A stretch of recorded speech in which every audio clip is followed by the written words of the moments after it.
As últimas semanas vêm trazendo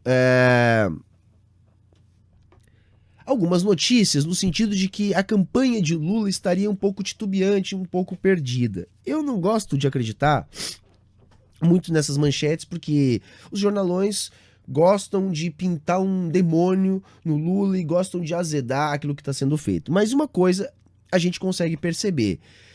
Eu não sei se é estar titubeante, mas o que eu percebo é há uma tentativa de distensionar o clima político caminhando para a direita e negociando com setores possivelmente insatisfeitos da burguesia. E isso me parece não estar dando certo. Por exemplo, gente, me parece óbvio que o Lula tem que assumir um compromisso com a classe trabalhadora de revogar a reforma trabalhista. Uma reforma que não trouxe nenhum benefício para o trabalhador, ao contrário, trouxe precarização e desemprego. Então, o Lula, a princípio, havia assumido o compromisso de revogar a reforma trabalhista.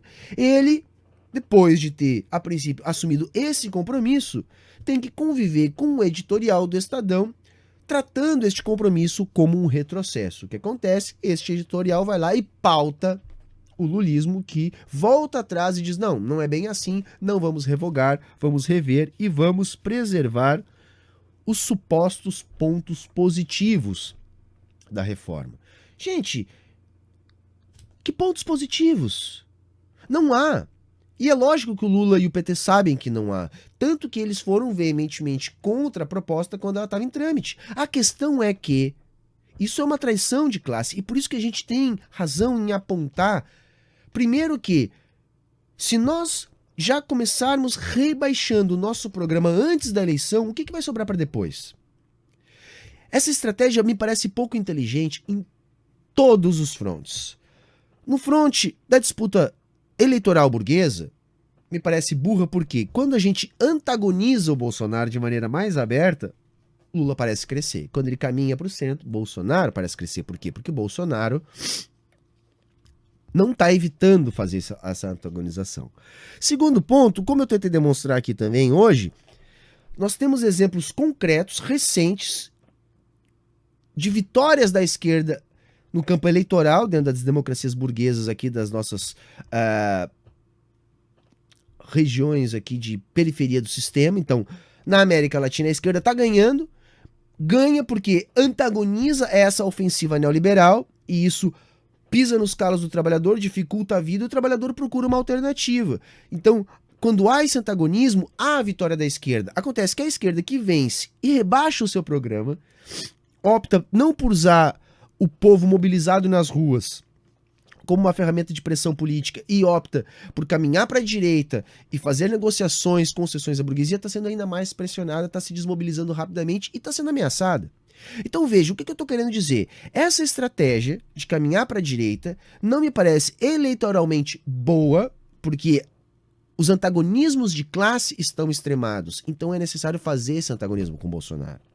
E não me parece ser também uma boa estratégia de governança, porque nós não estamos num momento onde dá para todo mundo ganhar, que era um momento de expansão do capitalismo, onde a periferia do capitalismo pode manter uma política onde a burguesia ganha e pode haver também aumentos de salário mínimo acima da inflação para a classe trabalhadora, como a gente viu aqui no Brasil. Não há essa conjuntura atualmente, é uma outra conjuntura, é uma conjuntura de crise estrutural do capitalismo, de retração dessa parte do mundo capitalista orientada por esta ordem econômica global que está começando a ser questionada. Então, não havendo esse espaço, se nós chegarmos ao poder e começarmos a buscar concessões com a burguesia vai impor a sua política de maior pressão e aumento da superexploração da força de trabalho, uma vez que isso está sendo imposto pela conjuntura global.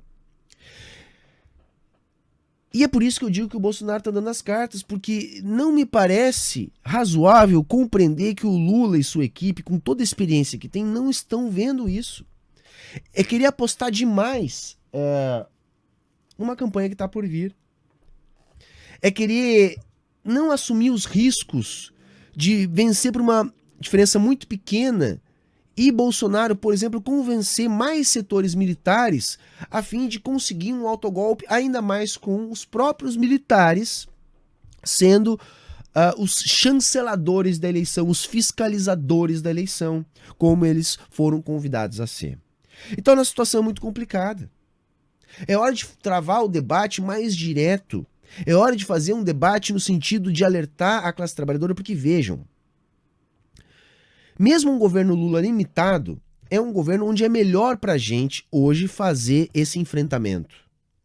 Porque o Bolsonaro tem esse ímpeto, um segundo mandato não daria a ele alternativa a não ser um fechamento maior de regime, porque ele não teria condições legislativas, legais, melhor dizendo, desculpe, de se manter para um terceiro mandato.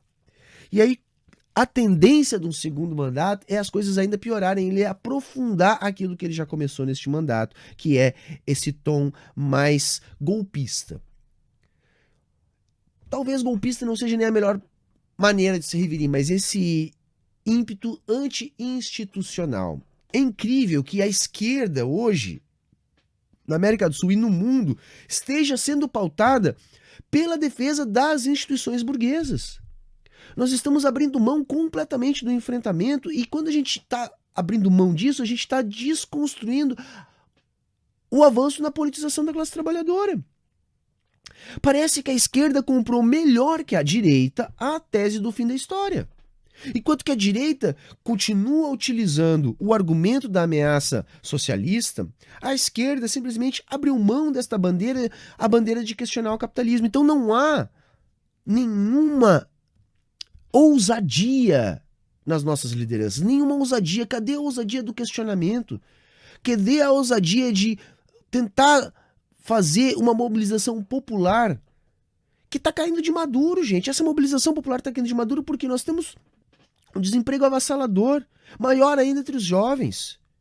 Os jovens são uma força altamente mobilizável, cheia de energia, historicamente sempre construíram belíssimos movimentos. Agora a gente tem uma juventude totalmente desesperançosa, sem perspectiva nenhuma e sem a esquerda para mobilizá-los contra aquilo que lhes tira as expectativas, que é justamente esse capitalismo tardio, esse capitalismo de desemprego, que hoje está sendo naturalizado. Não há mais escândalo com esse número de desempregados. Isso está buscando ser naturalizado. A própria direita já vem buscando, isso ainda não chegou aqui no Brasil com força, mas anotem, vai chegar. Sustentar a ideia da renda mínima. Então você dá uma renda mínima, diminui os serviços públicos, privatiza mais, precariza ainda mais a condição do trabalhador e assume que ele não vai arrumar um emprego mesmo, porque ele vai ter, pelo menos, essa bengala da renda mínima para continuar servindo de, no mínimo, exército industrial de reserva enquanto estiver desempregado ou enquanto não estiver alocado em algum tipo de subemprego.